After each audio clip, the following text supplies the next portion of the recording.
خیلی سخت، خیلی سخت. زندگی ورزش منو زیاد نجات داد. سلام. سلام.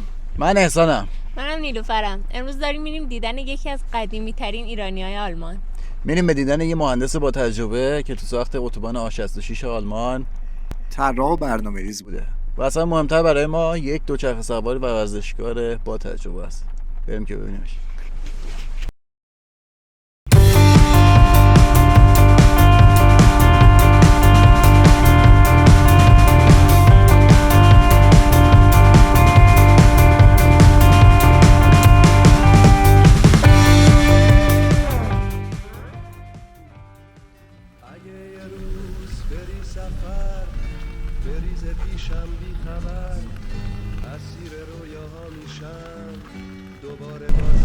الان روی اتوبان آ66یم، اتوبانی که از ویسبادن میرسه به هانا و حدوداً 120 کیلومتر طول داره. آقا محمد بیشتر قراره که توضیح بده که چند تا تیکه‌ای که این تو طول چندین سال ساخته شده. حالا باید ببینیم که یعنی اصل قضیه رو از خود ایشون بپرسیم. امروز داریم میریم به دیدن مهندس محمد جلیل آرازی از خانواده‌ای به نام از تجار قزوین که در سال 1317 متولد شد. دست روزگار ایشون رو تنها 20 سال بعد از تولد به سرزمینی دور یعنی آلمان کشونده. حالا امروز آقا محمد بعد از سالها زندگی و کار در آلمان و کلی داستان شنیدنی مهمون قواعد آخر هفته ماست. من که خیلی مشتاقم سرنوشت ایشون رو از زبون خودشون بشنوم. اینو به شما هم توصیه میکنم حتما تا آخر این قسمت و قسمت آینده پای صحبت‌های ایشون بنشینید. واقعا ایشون شیرینن و صحبتاشون شنیدنی.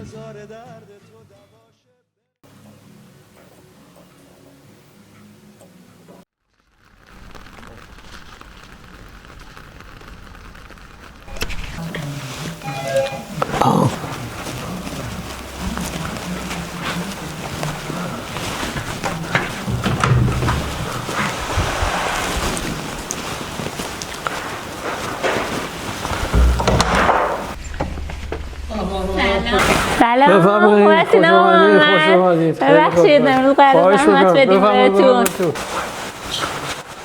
هوا بارانی کمی. بله. متاسفانه. هوای آلمان دیگه. سلام دوباره. الان خونه آقا محمدیم، بالاخره رسیدیم و یه پذیرایی کردن آقا محمد، دستشون درد نکنه. یه چایی خوردیم و خدمت شماییم.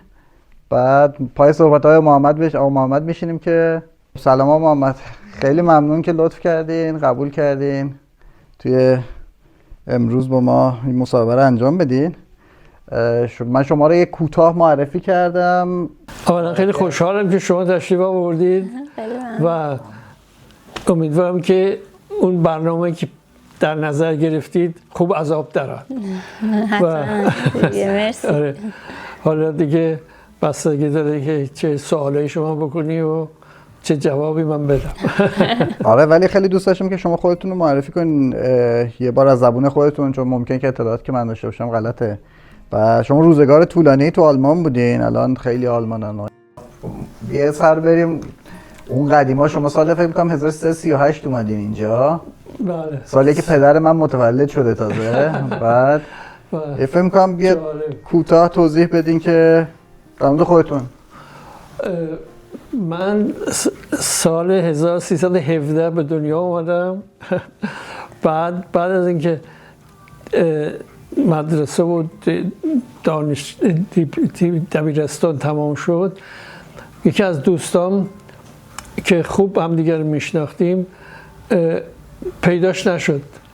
بعد رفتم خونهشون، پرسیدم کجاست، گفتن که رفته آلمان. رفته آلمان. و بعد گفتم، بعد براش نوشتم که آیا میتونم منم بیام. جواب داد که آره، تو این برنامه‌ای که من برات می‌نویسم طی کن، تو هم میتونی بیا. با هم در ارتباط بودین یا چطوری بود؟ اسم؟ نه با نامه برای هم می‌نوشتین. کارت. اون موقع کارت نوشته میشد. کارت نوشت. بعد تهران یه آقای مهندس خبیری بود مترجم و پذیرش گیر می آورد. بعد آدرسشو همین دوست من برمیده. رفتم پلوش اینا، دیدم که گفت آره شما مدارک رو بیار، ما ترجمهش میکنیم میفرستیم برای دانشگاه های مختلف، پذیرش میاد برای شما، بعد میتونید به عنوان دانشجو برید خیلی راحت. بسیار خوب. آقای خبری برای دارمشتات و برای آخن پذیرش خواست. دارمشتاتی نوشتن که خوشحالیم اگه بیاد اینجا، متاسفانه برای آرشیتکتور باید امتحان بدید. این آقای خبری این نامه رو برداشت به عنوان پذیرش برای ما ترجمه کرد و که با پاسپورت بگیریم و ویزا بگیریم و بیام. پاسپورت اینا درست شد، ویزا گفتن که این پذیرش نیست، این دعوتنامه است. پذیرش باید بنویسن که شما جا داری. خلاصه با هزار زور اون آقای خبری کمی آشنا داشت تو کنسولگری آلمان در تهران، یه جوری درست کرد که ما ویزا گرفتیم. ویزا که گرفتیم اومدیم آلمان، دارمشتات، گفتن که همون حرفایی که کنسولگری زد اینا هم تکرار کردن که شما باید امتحان بدید برای پذیرش. امتحانش هم یه سال بعده. پلیس هم به ما گفت آقا یا باید پذیرش داشته باشی یا باید برگردی. خلاصه ما 1000 دردسر تونستیم تو دانشگاه به عنوان چی میگن وارت لیسته اسمتون رو بذاریم، اگه کسی نیومد شما رو پذیرش میگیریم. اینطور شد که تا خوشبختانه پذیرش گرفتیم و شروع کردیم به درس خواندن در دارمشتات. یعنی همون سالی که وارد شدی، یعنی بلافاصله بعد ورودتون؟ یه سال بعدش. یه سال بعدش. بله. یعنی من 59 اومدم، 61 شروع کردم به دانشگاه درس خواندن. یک سال به اصطلاح البته بیکار نبودم، کارهای ساختمانی به عنوان کارگر صفر. بذاریم با سوالای راحت شروع کنیم. سوال اولی که برای من بود این که خب شما معرفی کردین که خب شما اومدین آلمان و خیلی کوتاه گذر کردیم. این آلمان اومدن خب سخت بوده. خیلی سخت. حالا برای ما که الان سخته، اون زمان با نامه و اینا 100% برای شما پیچیدگی‌های خاص خودشو داشته. اینکه مهندس خبیری حالا یا آشنایی داشتن، ولی اینکه چه جوری با اصلا شما رفتین و دوستتون نبودن و اینو با خانواده چه جوری مطرح کردین؟ اینکه خانواده‌تون چه جوری باهاش برخورد کردن و اینکه آلمانی بلد بودین؟ نه. بدون زبان؟ بدون زبان، فقط یک کمی انگلیسی بعدمون نمیومد. پس انگلیسی بلد بودین؟ یک کمی انگلیسی بلد بودم. پس در مورد قزوین هم نگفتیم، شما متولد قزوینی؟ بله. اونجا بزرگ شدید، اونجا مدرسه رفتین؟ بله. مدرسه ده خدا رفتم، بعد دبیرستان پهلوی. پس تا 18 سالگی ایران بودین، با دیپلمتون گرفتین و بعدش هم خیلی سریع تصمیم گرفتیم که برم. و چطور شد؟ بفهمم. البته من اون موقع دیپلم که گرفتم، ارتش ایران دنبال خلبانای F4 بود که استخدام میکنه. تو روزنامه ها خیلی هم پروپاگاند کردن که استخدام میکنیم دیپلم ها رو. بعد نشان مثل آدرسی که داده بودن رفتم، منم اونجا خودم خواستم معرفی کنم. گفتن که تعداد زیادن، اینجا جای خیلی کوچیکه، از فردا بیاد فلانجا رو که من تهران بلد نبودم. یکی از اونایی که اونجا دانشجوهایی که اونجا بودن گفتن تو ما قرار میذاریم فلانجا، تو بیا اونجا با هم میریم. فرداش که رفتم اونجا متاسفانه اون آقا نیومد. این باعث شد که من از F4 خلبان نشدم و اتفاقا خیلی هم دوست داشتم که برم. ولی دیگه وقتی که این برای دوستم نوشتم که آلمان میشه منم بیام، دیگه دنبال خلبانی نرفتم، رفتم دوباره پاسپورت گرفتم. آره. بعد آره پس شما اون دوران رو گذارین. بعد چجوری شد که به خانواده چی گفتین؟ خب گفتین که من دوستم داره میره منم میخوام برم. البته اون موقع زیاد پدر مادر چیز نداشتن برای بچه ها. بعد تو میندس تقریبا خانواده ما خیلی چیز بودن، دستباز بودن بشه گفت. گفتن هر چه دلت میخواد بگو. منتها یکی از سوالایی که برادر من کرد، داداش در دانشگاه تهران دکتر شده بود، تازه مطب باز کرده بود، گفت تو ایران کنکور بود دیگه، تو کنکور ایران قبول نمیشی، تو چجوری میخوای بری آلمان درس بخونی؟ چه سوالی؟ چه سوال بدی. من گفتم خب بالاخره میریم یه چیزی یاد میگیریم. کاری میکنیم. اون خیلی مخالفت کرد، داداشم خیلی مخالفت کرد. خیلی بزرگتر از شما بودن؟ که آره دیگه 7 سالی بزرگتر بودن. بیشتر 12 سال بزرگتر بودن.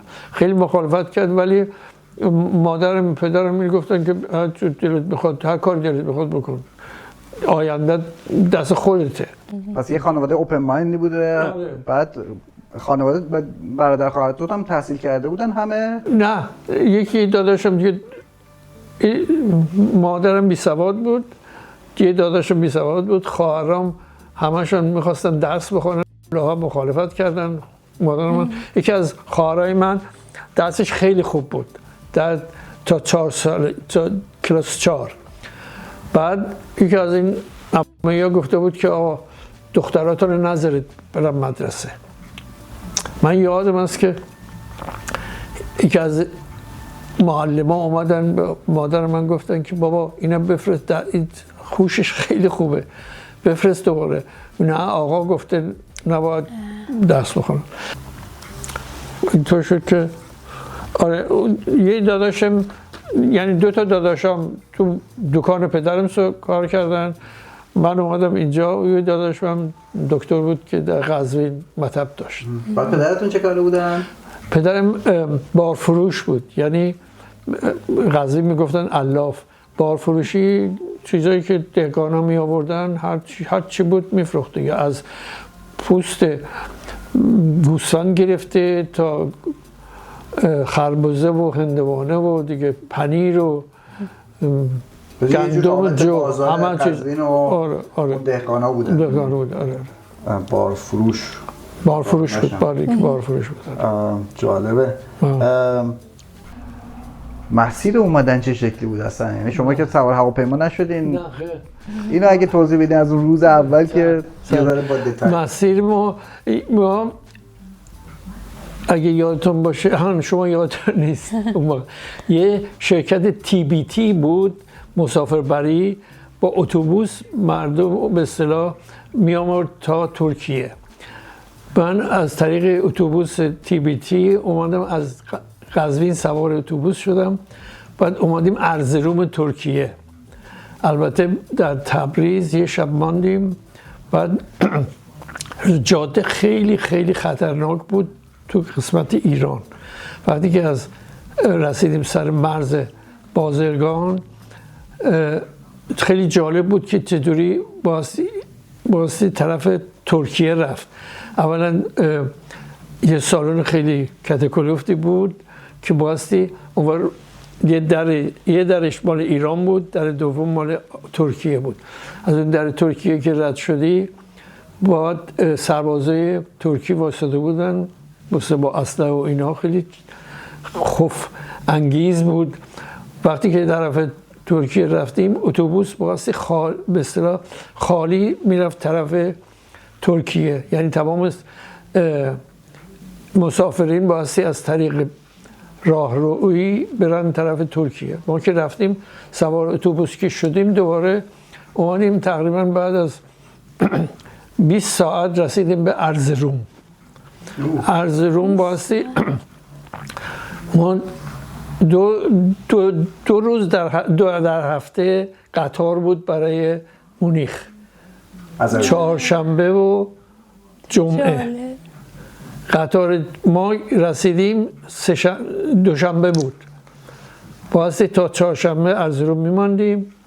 بعد بلیط که گرفتیم تونستیم با قطار 2 روز و 2 شب تو راه بودیم تا استانبول. بعد استانبول که رسیدیم طرف آسیاش با کشتی بایستی میرفتیم طرف اروپای استانبول. بله پل اینا نبود. و از اونجا بازم با قطار تقریبا برای مونیخ تقریبا 3 روز تو راه بودیم. 3 روز تو راه بودیم. رسیدیم که مونیخ، اتفاقا شانس آوردم من مونیخ یکی از دوستای قدیمی قزوین اونجا ما رو تحویل گرفت و برامون جا گرفت و 2 روز مونیخ بودیم. بعد با قطار اومدیم دارمشتاد. من البته هیچ کسی نمیشناختم، کسی نداشتم و جالب این بود که ما ساعت 10 از مونیخ حرکت کردیم، ساعت 4:30 رسیدیم دارمشتاد. اون دوستم بهم گفته بود که حواست باشه تو قطار 2 دقیقه بیشتر وای نمیسته، هرچی رسیدید دارمشتاد زود در. من از مونیخ تا دارمشتاد تمام منتظری بودم که کی دارمشتاد میرسه که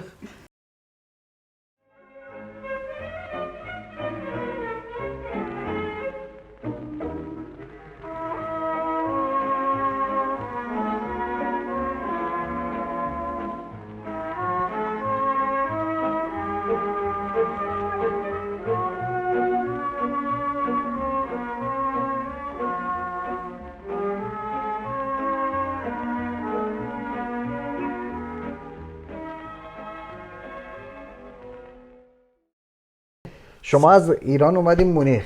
بله. تا اونجا حالا پدرتون یه کمکی کردن و یه 3-4 هزار تومانی بهتون دادن و شما اومدین مونیخ. بعد اومدین دارمشتاد، جلو در منتظر بودین که پیاده شدین. ولی اونجا همه کسایی که تو خارج از کشور زندگی میکنن میدونن که اینجا شوخی نداره. شروع تنهایی واقعی. اولا تنهایی، دوما نه تنها الان بلکه اون زمان مقیاس درآمدی ایران با آلمان همیشه یه مقیاس 1 به 10. یعنی ما همیشه درآمدمون پایین‌تر. این چجوری شد؟ شما رفتین دانشگاه وارد لیسته، یعنی تو لیست انتظار موندین، بعد تونستین پذیرش بگیرین. منتها خب باید زندگی میچرخید. بله. من هیچ وقت کی اون 4000 تومان تموم شد؟ کی کار شروع شد؟ من هیچ وقت تنها مشکل من همیشه کرایه خونه بود. من یعنی سعی میکردم کرایه خونه همیشه رزرو باشه. بعد از لحاظ غذایی من هیچ وقت الان اینطور اهمیت به غذای خوب نداشتم. همیشه سعی میکردم یه طور بالاخره میگذره، آدم از گشنگی نمیمیره. بعد یکی از چیزایی که به اصطلاح باعث ادامه چیز بود، زندگی بود، این بود که من هر جاش کار کردم کار تقریبا میشه گفت اینقدر خوب بود که میخواستم بمانم. مثلا من در یه شرکتی به نام شنک، این فرما شنک در همه چیز میساخت. الان هم هست فکر کنم. تو ایران به اصطلاح ترازوهای ایران اکثرش مال فرما شنک بود. دوزه‌های هواپیما اکثرش مال شنک بود. من به عنوان کارگر صفر استخدام کردم. بله؟ این اولین کارتونه؟ اولین کارم بود اصلا. بعد که برای کارگرها صبحانه شیر و پنیر و رورس و نون و اینا بگیرم بهشون بدم. بعد من دیدم برام خسته کننده است، رفتم به اون رئیس کار گفتم که آقا من صبح وایسادم اینجا یه کار بده منم بکنم، جوشکاری بلد، یادم بده چیز برنجی میشه، سوراخ کردن آهن اینا، سوراخکاری اینا. اتفاقا بعد از یه هفته من هم جوشکاری میکردم هم سوراخکاری میکردم، همه کارا رو میکردم. بعد دیدن وضع اینقدر خوبه دیگه منو نمیفرستادن صبحانه بیارم، منم دادن کار.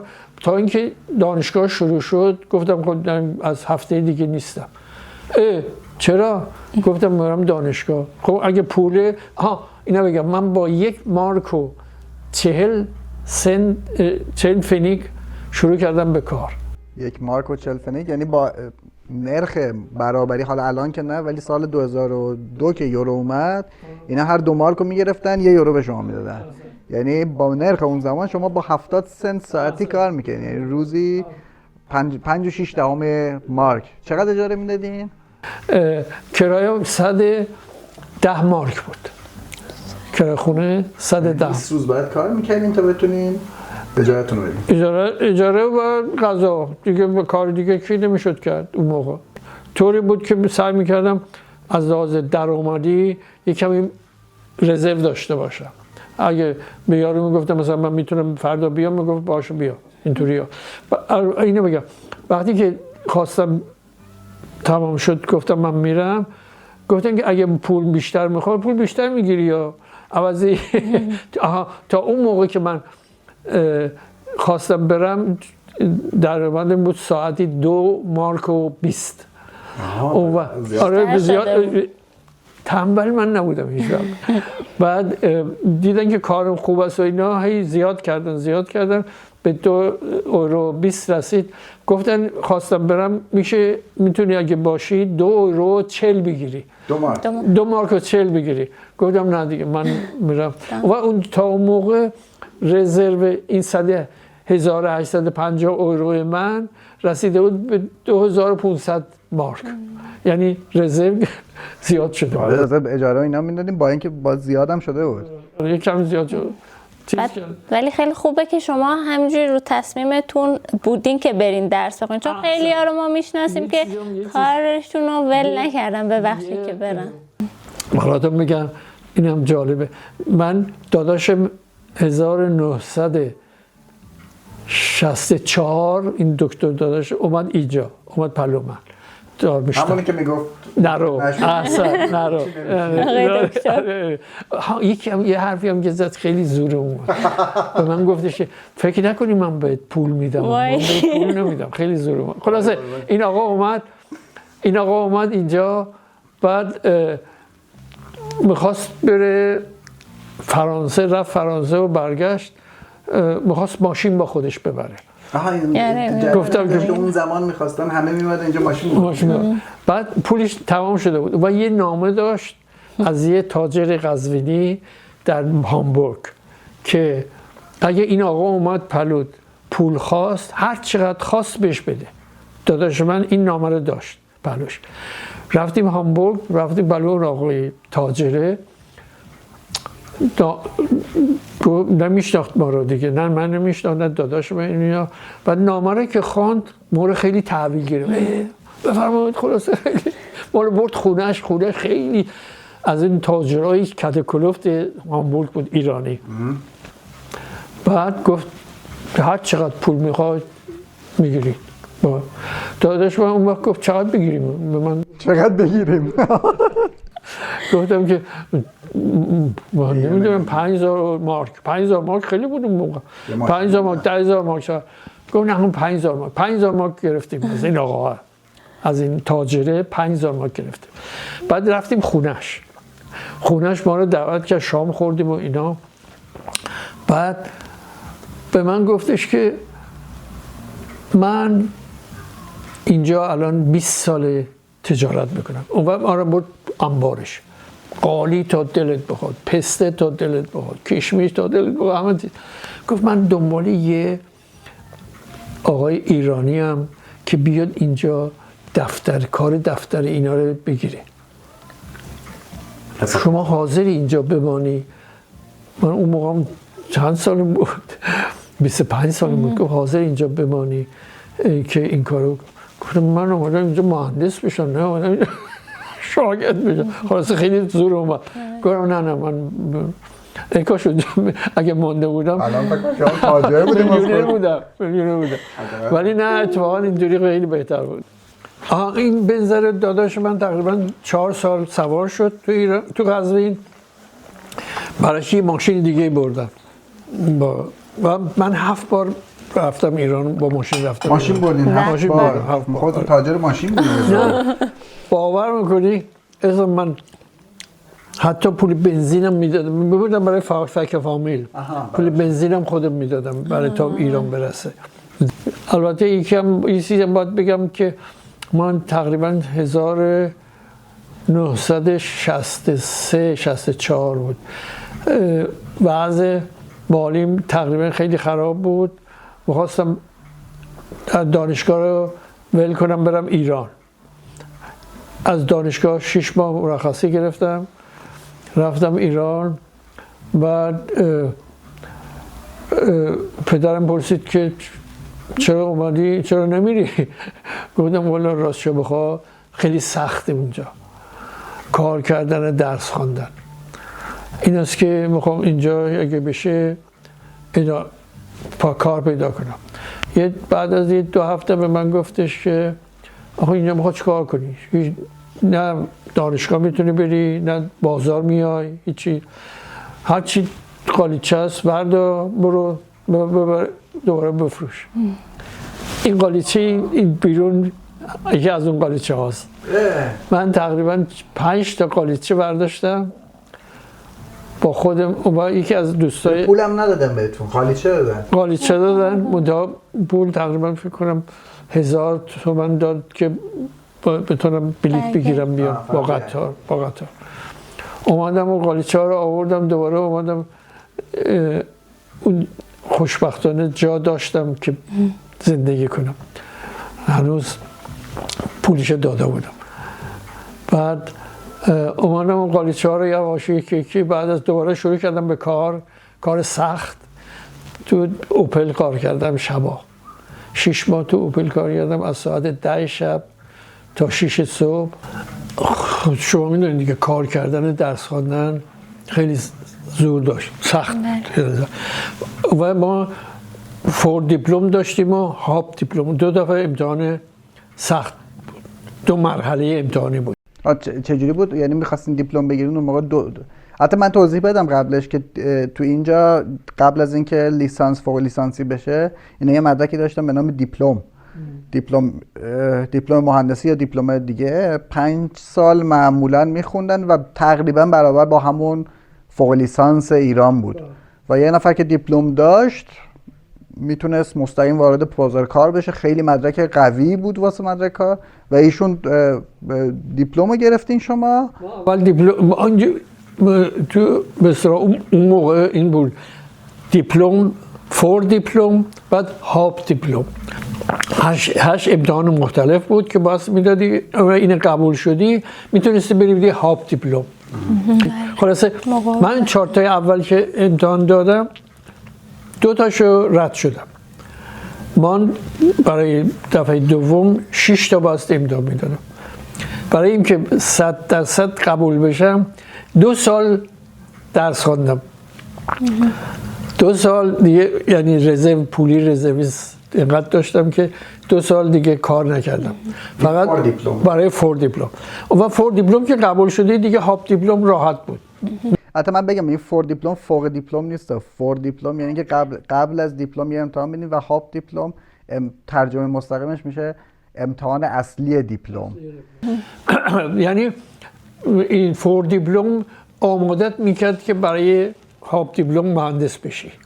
کسی که فور دیپلم 2 دفعه رد شده بود دیگه حق نداشت بره هاپ دیپلم دست چیز بکنه. و خیلی ها رو الک میگن دیگه، الک میکردن در موقع هاپ دیپلم، فور دیپلم. اونایی که درسشون زیاد خوب نبود یا چیز نمیگه سعی میکردن که دیگه بود قسمت دوم نرسه. من این سوالی دارم، شما زبانتون چجوری جلو رفت؟ یعنی اصلا زبان نگفتی، شما اومدی اینجا بدون زبان. چی شد شما اصلا تونستین پذیرش بگیرین تو دانشگاه؟ هر جا که بودم سر کار یه چیز تو زیر بغلم بود، ورتبوخ چی میشه؟ لغتنامه. اتفاقا دادم به یکی از، هنوزم دارم یکیش، لغتنامه دستم. هر جا چیز بود زود در می آوردم نگاه میکردم اینا. اومد وقتی که وارد دانشگاه شدیم ما باعث امتحان چیز میدادیم، زبان میدادیم و من تقریبا میشه گفت 6 ماه قبل از اینکه وارد دانشگاه بشم رفتم دانشگاه. اون موقع برای خارجی ها خودش کلاس میذاشت. رفتم کلاس آلمانی. بعد وقتی که مدرک زبان گرفتم و میتونستم وارد دانشگاه بشم. مدرک زبانم بعد از 4 ماه امتحان که باز میدادی، بایستی گراماتیک و بعد شریفتلیش و صحبتی اینا رو بکنی. چجوری بدون زبان کار پیدا کردین؟ اتفاقا خیلی جالبه. کار اول بنایی بود. آره، یعنی عملیه دیگه خلاصه. بعد یه چکشو بیارو، نمیدونم مالر بیارو، چیز این گاریه چی اسمش؟ کار. آره اونو بیارو اینا. بعد یکی از مثلا سرکارا به من گفتش که به رفیقش گفت این محمد آلمانیش خوبه. گفت نه بابا این هیچی نمیفهمه. من الان سرم اینوری میکنم بهش میگم چکشه بده به من. امتحان میکرد. اتفاقا یادم هست. بعد گفتش که هامه میشه چکش. گفت هامه رو بده من. هامه رو بردم دادم. گفتم دیدی من بلد یاد گرفتم. آره. اونجا اون موقع زندگی چه شکلی بود؟ خیلی سخت. خیلی سخت زندگی. البته من از لحاظ چی میگن درونی ها سفت سخت بودم، یعنی من زود باد نمینداخت، ولی سخت بود که تنها بودن و صحبت نکردن و اینا. ورزش من زیاد نجات داد. من به محض که حس میکردم تنهاییم یا راه میرفتم یا میرفتم فوتبال یا میرفتم والیبال یا اینطوری. اون موقع دانشگاه یه زمین ورزش خیلی خوبی داشت، مخصوصا برای دانشجوها. شب روز اگه وضع خوب نبود میرفتم اونجا زندگی تقریبا میشه منکسرند. آره. بعد اگه ما زمان خودمون رو با زمان شما مقایسه کنیم، مثلا اینترنت خیلی عنصر مهم، یعنی ما الان هر سوالی داریم از اینترنت، ولی برای شما اون موقع شاید خیلی سخت بود یه منبع اطلاعاتی درست و دقیقاً و ارتباط تلفن کردن. ما بایستی من 1963 در قزوین یک زلزله اومد که خیلی زلزله بوین زهرا رو احسن زلزله بوین زهرا و من خواستم تلفن بزنم، بایستی 3 روز جلوتر چیز میکردم، رزرو میکردم که بتونم با خواهر برادر و اینا صحبت کنم که آیا زنده اید یا نه. بعد و بازم نشد، یعنی اون وقتی که داده بودم بهم که زنگ بزنم اونا نیومدن پای تلفن دیگه. ولی از طریق بچه‌هایی که میرفتن برمیگشتن تو ایران به اصطلاح خبر بود، ولی تلفنی اصلا. اون وقت اون موقع که ما تلفن اصلا که یعنی دانشجویی تلفن نداشتیم، واسه میرفت تلفن خونه. بله. حالا خب اگه بخوام جمع‌بندی کنیم، مثلا بحران اون موقعی که ارتباطات بوده، که تنهایی بوده، که پول نداشتن بوده، که اون حالا با کار کردن حل می‌شده. یکی یه بحرانی هم خب بنظرم اون تنهاییه واسه ما خیلی سخته، این ارتباط گرفتن با خارجی هاست. اینجا تنها زبان کمک نمیکنه، آدم باید یه ذره اثبات کنه خودشو. شما فکر کنم تو این قضیه خیلی استاد شدین که تونستین اینجا با یه آلمانی ازدواج کنین. آره. البته خب دو جانبه بود جریانه. باید قبول کنی که آدم اینجا زندگی میکنه. خیلی مهمه. و شما دیپلمتون رو گرفتین، بعد رفتین سر کار. سر کار اصلیتون که تا آخر بازنشست شدن هم اونجا بودین. اینو یه توضیح میدین که چه شکلی شد شما کار پیدا کردین، کار اصلیتون رو، و فکر کنم بعدش هم ازدواج کردین بعد کار پیدا کردن، یا درسته؟ قبلش ازدواج کردین. موقع تحصیل شما ازدواج کردین بعد کار پیدا کردین. 1968 ما ازدواج کردم. بعد 1900 همون سالم درسم تمام شد. رفتم ایران که کار پیدا کردم نشد. اومدم خانمم رفته بودم، هنوز ایران بودم که دنبال کار بودم. خانم تلگرافی به من تلفن زد، تلگراف کرد که بیا اینجا یه دفتر مهندسی هست، دنبال مهندسم.